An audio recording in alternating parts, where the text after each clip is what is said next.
Hi everybody, welcome back to Bustling Home. Today we're going to take a look at our morning basket routine. Now, morning basket is kind of a misnomer because we don't do it in the morning quite often, and it's certainly not in a basket. Our morning basket consists of the group topics that I can do with my big kids and my middle kids. The little kids just kind of come along for the ride right now because they're not quite 2 years old even. So in our morning basket, we have character studies, science and social studies on a looping basis, calendar time, and I try to work in religion, but I'm not very good at it yet. So beginning with character studies, you may have seen in my curriculum video for this year that we are using Little Lads and Ladies of Virtue. A quick summary of this curriculum again is that it has 24 character traits with 5 lessons per character trait that fits neatly into a week, and it explains what the character trait is, how you can implement it in your life, and then gives some activities for the kids to do with the parent that has them practice these character traits. And I don't expect my kids to get it the first time, but it at least introduces the idea that there are character traits they should try to display. Now, with a morning basket for kindergarten and preschool, it can be pretty minimal, because these kids don't need much at this point and they really can't handle much. They mostly need to just get out and wiggle. We also have some subjects that we are trying to do in a loop.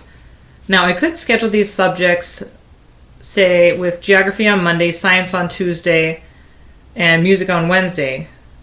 But what if we consistently miss Tuesday and we don't get to science ever? I think it works a lot better to have a specific order in which we do things, so when we have extra time to do one of these extra subjects, we just use the next one in line so that they all get kind of a fair shake. So the first subject in our looping schedule is science, and we're starting out with a unit study in weather. So we're using the National Geographic Big Book, the little kid's first big book of weather, as the spine, and we're reading a few pages from this every time we do weather study. Then, not quite as part of the looping schedule, we have other resources to go along with this science subject. So we have the Fly Guy Presents Weather, Oh Say Can You Say What's the Weather Today from the Cat in the Hat's Learning Library, which has a lot of good resources in it, and the Magic School Bus Presents Wild Weather, and I also have this for hurricanes. Those read-alouds we will do whenever we have a chance to, whenever the kids are in the mood and I have the time to sit down and read a longer story with them. Because once we start one of these books, they always want to finish it. And sometimes we just don't have the time to do a whole big book like that. If you want to hear more about the unit studies I'm planning for this year, drop a comment below and I'll make a video about that if you're interested. Next in our looping basket is geography. Now, this Evan Moore geography book is mostly map studies. It's learning how to read maps, learning how to make maps, and learning parts of the map like the compass or land features like mountains and rivers and valleys, that sort of thing. And at the end of the book, it gets into the continents on the world. Along with the beginning geography book, again from the Cat in the Hat's Learning Library, I have a book on maps. So we'll read that a couple of times throughout the year too. Third thing in our looping schedule is music. This is Music for Little Mozarts, and it's a group of books that are meant for piano instruction for preschool through kindergarten. And I don't know how to play piano, but these books are straightforward and simple enough that I don't need to know how to play piano. The fourth subject in our looping schedule is German.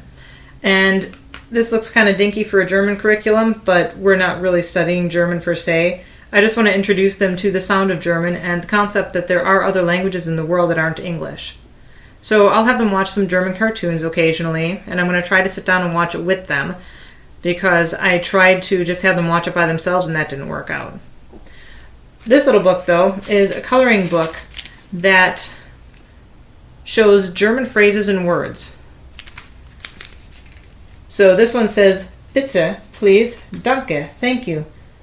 And Jeff or I can tell them how to pronounce these words so that they can hear the difference between English and German, and that different sounds in different languages can mean the same thing.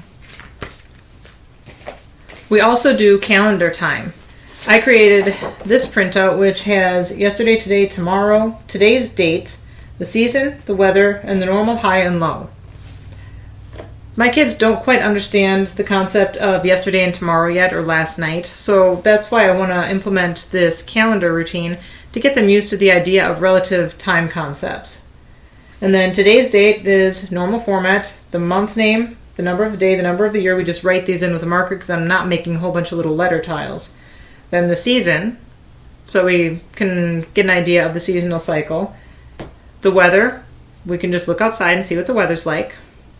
And then the normal, high, and low, because I'm a meteorologist and I like those things. To go along with that sheet, I have all of these little Velcro pieces stuck into the folder. So this is mostly just a means to keep it all together. It doesn't have to be in a folder. You could have a little box of them. Something I would like to incorporate more in our morning basket is religion studies. Not quite as part of the looping schedule, but as more of a regular subject. And what I'm using for religion is Busy Kids magazine. It has a monthly schedule that shows me what's special in each day of the month, tells me if it's a feast or a fast, and it has a lesson plan that shows me daily things we can do together, and then a weekly lesson plan that shows me which pages in the magazine we need to do the lessons. So all I have to do is open up the magazine and read from the page that it says, or maybe print out a few copies of a coloring page if that's what is set up for that lesson plan. So it's really easy for me to prepare for that. And at least for religion, I really need that because I know very little about religion. We're part of the Melkite Greek Catholic Church, which is a branch of Byzantine Catholicism, or Eastern Catholicism, which is in practice more akin to Orthodoxy than Western Catholicism, which is what you would normally think of as Catholicism. But I grew up with no religion, and I grew up with no Bible studies. So if a curriculum says, don't read this verbatim, you need to paraphrase this for your kids, I can't do it, because I don't know anything about the Bible even, or anything about liturgy, besides what I've been able to scrape together in the last year and a half or so, which isn't much considering I'm trying to corral 6 kids while we're at liturgy. Now that you've seen what's in my morning basket, let's talk about what's not in my morning basket. I don't include individual subjects like math or reading in my morning basket, because I think the morning basket is more meant to be something that we do as a group. Not that I take worksheets and hand them out to the different kids and I run around frantically trying to keep track of all the different levels of things people are doing.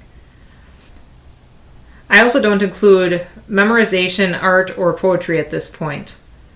Memorization, I'm not sure what I think of that at this point, so I have to read up on that a little bit more and see if I think there's a good place for it in our curriculum. Maybe there will be eventually, but I don't see that as very important for a 5-year-old. Drop it in the comments below what you think about memorization. As far as art, I'm not a very crafty person, so I don't really know what to do about art. I'm not a Pinterest mom. You might have noticed I'm wearing a NASA shirt and a ponytail. This is what I do every day. Poetry, I've never really understood poetry that well. I might incorporate some poetry from this book, mostly because I found it on my shelf, and it has poems organized by season. And seasons are kind of like weather, so I like it. If you can relate anything to weather, I like it. There are poems about summer, poems of autumn, poems of winter, and on the back here, poems of spring. For each of these, there's a little blurb about the poems, and then the poem itself, and some nice artwork. So we'll see where that goes. I love the idea of a poetry tea time, but I'm just not sure that I can manage that with 2 5-year-olds, 2 3-year-olds, and possibly 2 2-year-olds. That seems like a little much. I'm open to any ideas on how I could implement that and make it fun for all of us. So let me know if you have any ideas on that. Some of these things that I have not implemented in our morning basket, they might come later in the year, because there's a big difference between 5 years old and 6 years old. As my kids get older, our needs will change, and I will just adjust the curriculum to go with it. Well, that's all I have for our morning basket. Please check out some more of my videos about homeschooling, homesteading, and home management.